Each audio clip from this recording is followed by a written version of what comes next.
Bien, bonsoir à toutes et à tous. Merci, Caroline. Je vous propose d'ouvrir cette séance du Conseil municipal de la ville de Dax du 30 octobre 2025, en commençant par annoncer les pouvoirs des personnes qui n'ont pas pu être présentes. Amine Benalia Brouche a donné son pouvoir à Martine de Dieu. Vincent Mora aura un peu de retard, a priori, et en attendant son arrivée, il donne pouvoir à Mylène Hainaut. Audrey Vergely m'a donné son pouvoir. Karine Brousteau en a fait de même auprès de Pascal Dagès. Guillaume Séguier a donné pouvoir à Grégory Randet. Fanny Mesplé a donné pouvoir à Florence Payssal. Pierre Stétin en a fait de même auprès de Viviane Loumé-Sexo. Bruno Jeannot est là. Pas de pouvoir du coup. Et Didier Zarzuello a donné pouvoir à Bruno Jeannot, qui a bien fait de venir du coup, puisque il votera pour lui aussi. On va désigner un secrétaire de séance. Alexis Arras, c'est le Benjamin de notre assemblée, et il accepte de tenir ce rôle, et je l'en remercie. Vous avez reçu, comme à chaque conseil municipal, le compte-rendu des actes que j'ai pris en vertu des délégations qui m'ont été confiées. Est-ce que ces décisions appellent des questions? Pas de questions. Eh bien, je vous propose de passer au premier point de l'ordre du jour de ce conseil municipal. C'est Pascal Dagès qui va débuter, mais qui rencontre un souci informatique peut-être. Ça n'arrive jamais, puisque vous êtes un expert. On va donc parler du spectacle La Nuit du Taureau, qui va se dérouler au cours de la saison festive et tauromachique 2026. Pascal Dagès. Merci, monsieur le maire. Bonjour à tous. Donc, effectivement, la SAS La Vuelta, présidée par Frédéric Vergonzan, propose à la ville de Dax d'organiser la Nuit du Taureau, comme chaque année, le vendredi 11 septembre 2026 à 20h30 dans les arènes, donc pour Toros y Salsa. Alors, c'est une chose que les moins de 20 ans ne peuvent pas connaître, puisqu'en l'an de grâce 2006 eut lieu la première nuit du taureau dans les arènes de Dax, qui ne fut pas une mince affaire, et dont vous me voyez venir, cette année sera le 20e anniversaire de ce spectacle. Et pour l'occasion, on va renouer avec l'esprit de la création, c'est-à-dire une formule 100% landaise, avec un rendez-vous où il y aura les figures historiques du concours landais de Dax, les talents actuels et les talents futurs de la course landaise.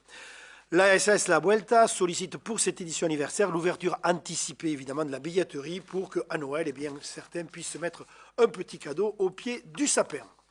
Comme chaque année, là, on rentre dans la tradition. Il est proposé que la ville de Dax et la SAS La Vuelta soient co-organisateurs de ce spectacle.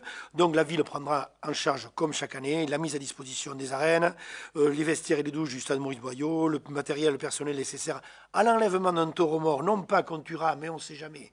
Au vu de ce qui s'est passé pendant le concours landais cette année, il vaut mieux prévoir. Les services de sécurité et de secours, la mise à disposition du personnel technique pour les diverses installations, une participation aux frais concernant la réception, d'un montant de 500 €, l'assurance responsabilité civile et la communication sur tous les supports de la ville. C'est un montant qui est estimé à 5 500 €. Et la SAS La Vuelta, de son côté, prendra en charge évidemment tout le plateau artistique, c'est-à-dire la location et l'achat du bétail, les contrats d'engagement et les charges sociales des acteurs, les frais d'organisation, les animations du passé ouverture au final, tous les supports de communication spécifiques au spectacle et la billetterie. Le budget artistique prévisionnel, qui est joint en annexe, s'élève à 112 620 €. Vous avez également les tarifs joints à la délibération, qui commencera par la Barrera à 37 € avec les rangs les plus élevés à seulement 15 €. Un tarif préférentiel est proposé pour les personnes à mobilité réduite à 16 € et un tarif pour les enfants jusqu'à 14 ans est proposé en gradin supérieur de à 6 à 5 €. Les conditions financières, donc c'est comme chaque année, les risques sont partagés. Si le seuil de rentabilité est atteint à 118 120 €, donc il n'y aura pas de partage puisqu'on sera à l'équilibre. À partir de cet équilibre financier, jusqu'à 130 000 €, la SAS La Vuelta versera à la ville de Dax une somme forfaitaire de 3 500 €. Et au-delà, l'application suivante sera, la répartition suivante sera appliquée, avec 84% pour la Vuelta et 16% pour la ville de Dax, ce qui, je pense, sera un seuil qu'on pourra atteindre, puisque cette année, en 2025, nous avons fait 163 000 euros de recettes. Dans le cas de déficit financier, évidemment, le risque est partagé également, avec 84% pour la Vuelta et 16% pour la ville de Dax.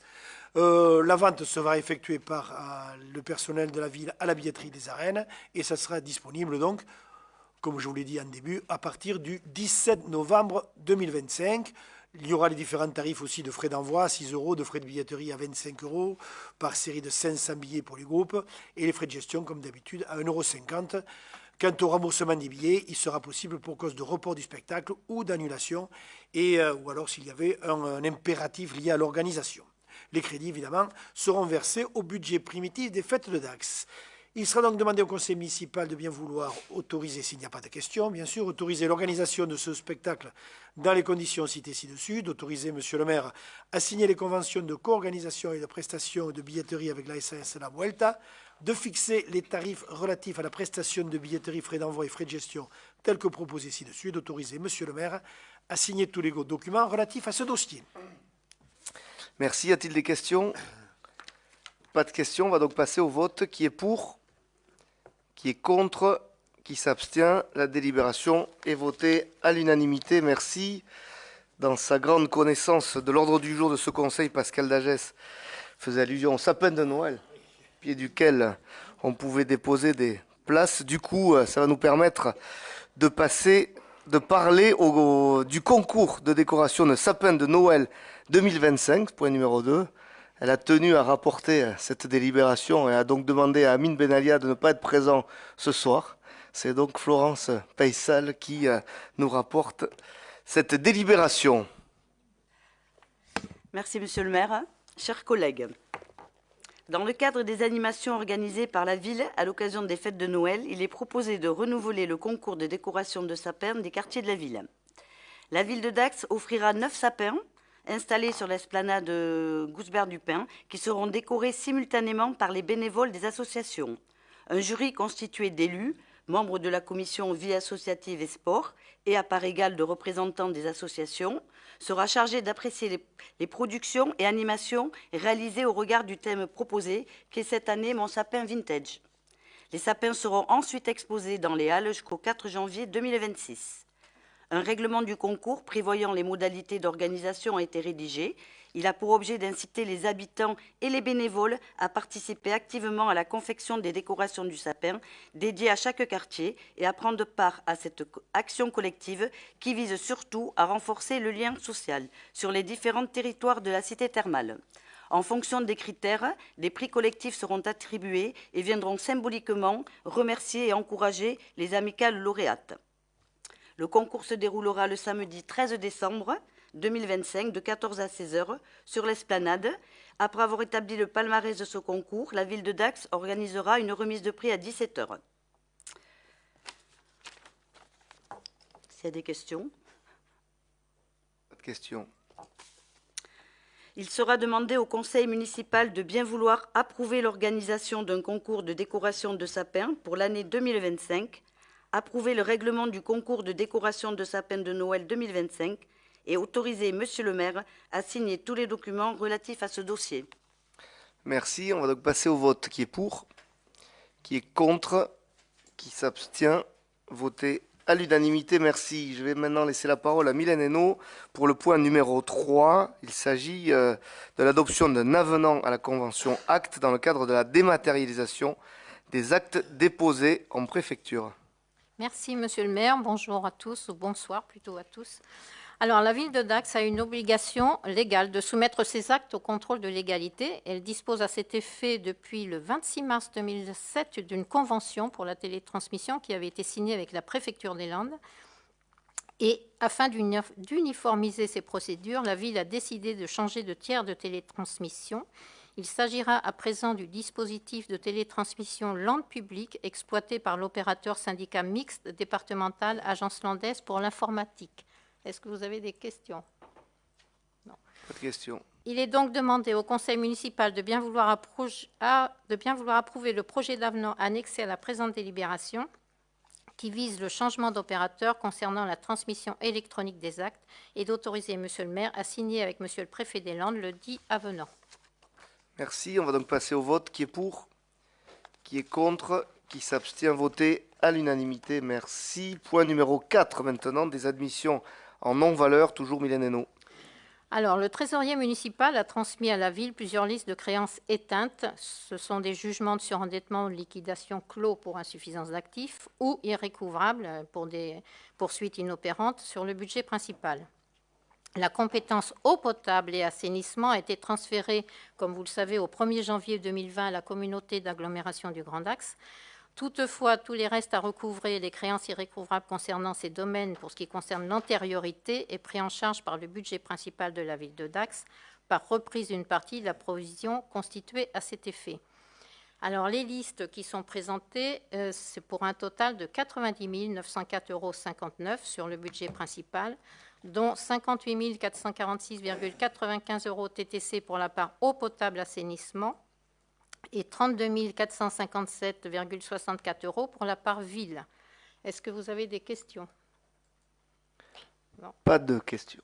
Il est donc demandé au Conseil municipal de bien vouloir approuver l'admission non-valeur au budget principal pour le montant total de 90 904,59 € TTC, dont 58 446,95 € concernant l'eau et l'assainissement et 32 457,64 € concernant la ville, conformément aux listes qui ont été annexées, et d'autoriser Monsieur le maire à signer tous les documents relatifs à ce dossier.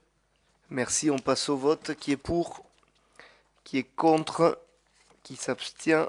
Voté à l'unanimité.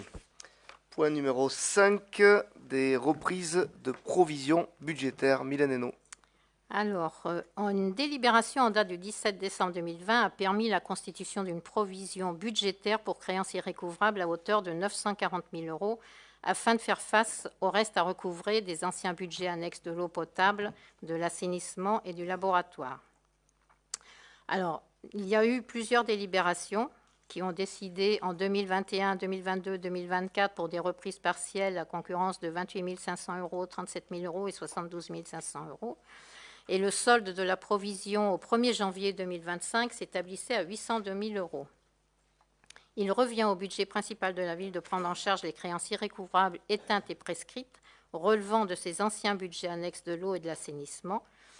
Et pour ce budget, le trésorier municipal a présenté des listes de créances irrécouvrables ou éteintes à admettre en non-valeur depuis le début de l'année pour la somme de 119 278,66 € TTC.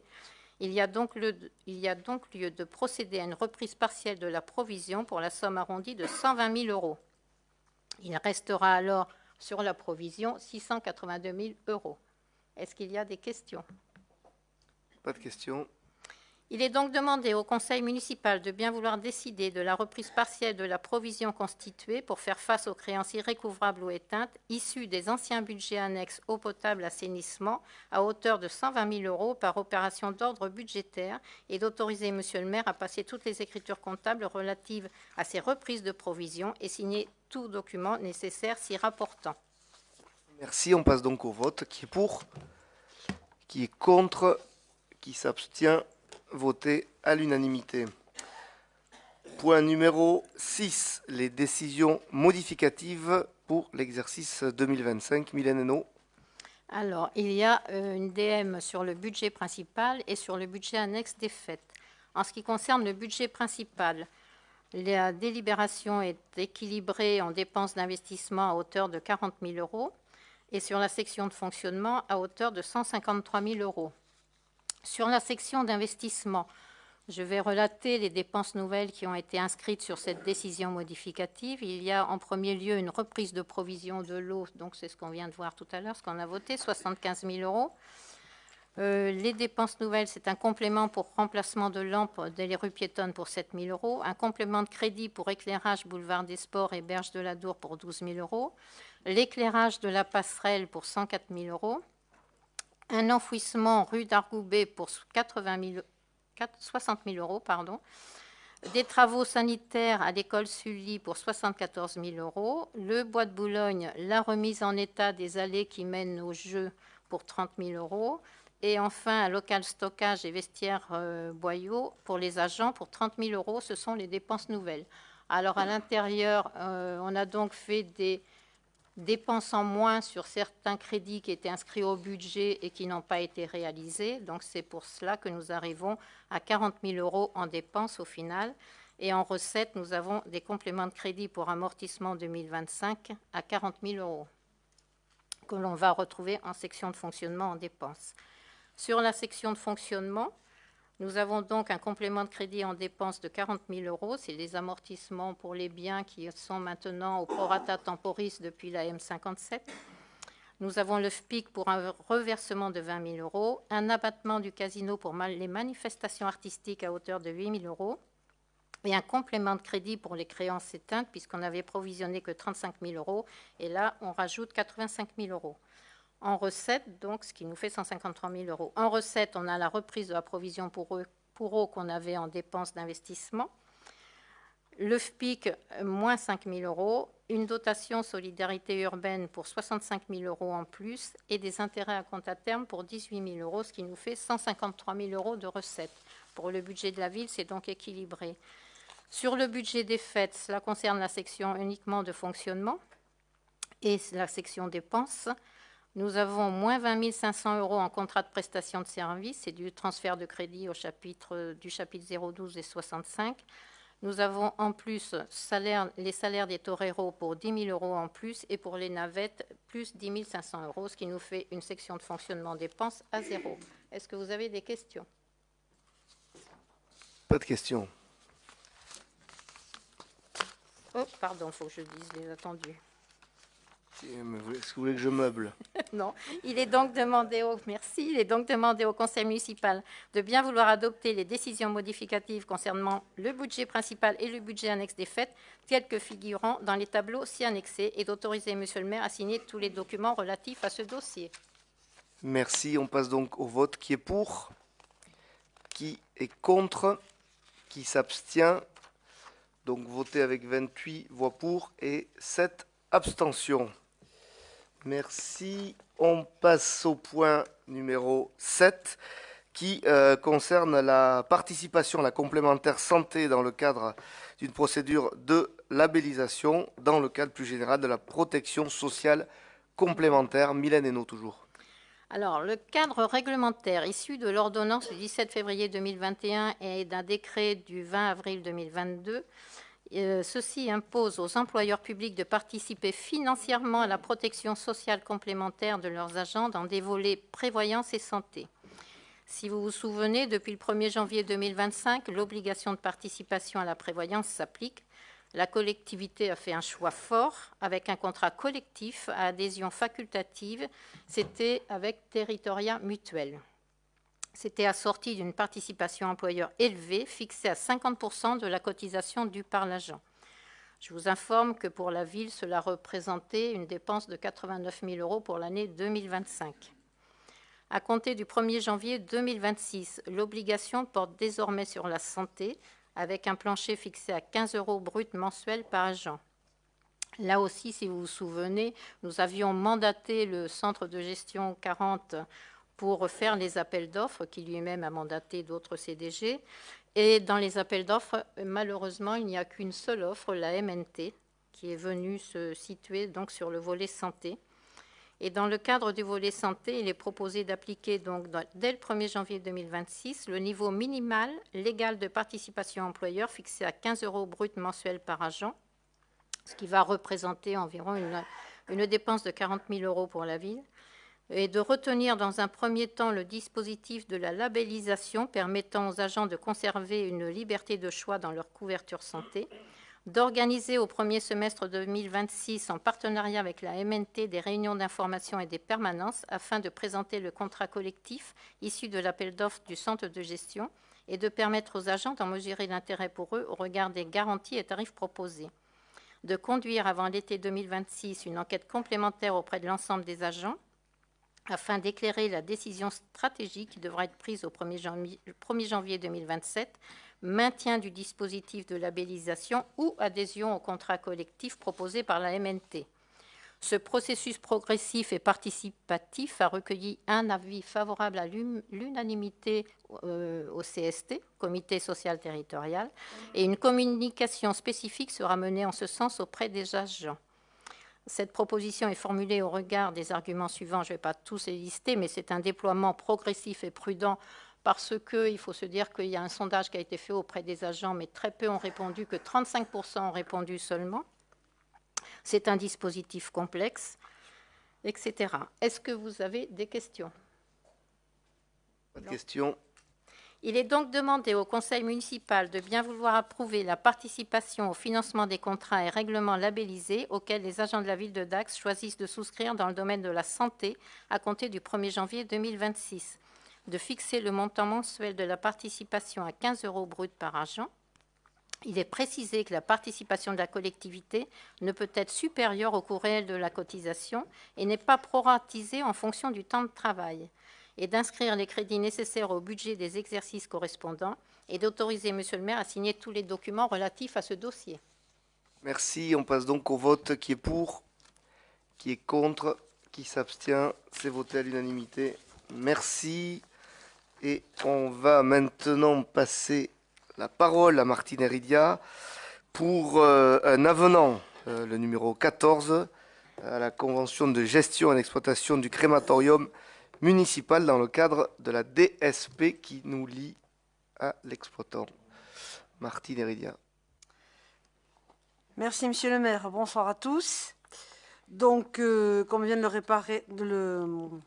le rappeler, la société OGF et la ville de Dax se sont engagés contractuellement dans une convention de délégation de services publics pour la construction et la gestion de notre crématorium depuis le 12 juillet 1999. Et cette convention a déjà été modifiée par 13 avenants, dont nous en proposons un 14e qui porte sur une substitution du concessionnaire. En effet, la société OGF est en train de restructurer le groupe OGF qui va devenir Société des crématoriums, tout simplement. Donc tous les détails sont dans les annexes, il y en a 59 pages, je les ai comptées.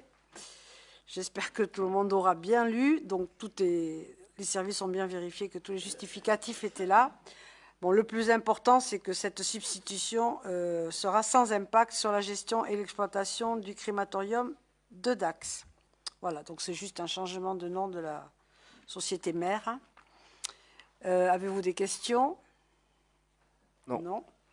Il sera donc demandé au conseil municipal de bien vouloir approuver l'avenant numéro 14 à la convention de délégation de services publics portant sur la gestion et l'exploitation du crématorium municipal de Dax, si annexé, et d'autoriser monsieur le maire à signer cet avenant ainsi que tous les documents relatifs à ce dossier. Merci. On passe au vote. Qui est pour? Qui est contre? Qui s'abstient? La délibération est votée à l'unanimité. Alexis Arras, maintenant, qui va nous proposer d'acquérir des parcelles de terrain nu dans les Barthes du L'Oeil. Oui, bonsoir mes chers collègues. Monsieur le maire, je crois que vous avez tout dit, puisque le titre finalement résume tout. Donc je vais pas aller beaucoup plus loin. Effectivement, il s'agit de parcelles qui sont dans les Barthes du L'Oeil, qui sont à proximité déjà de parcelles communales.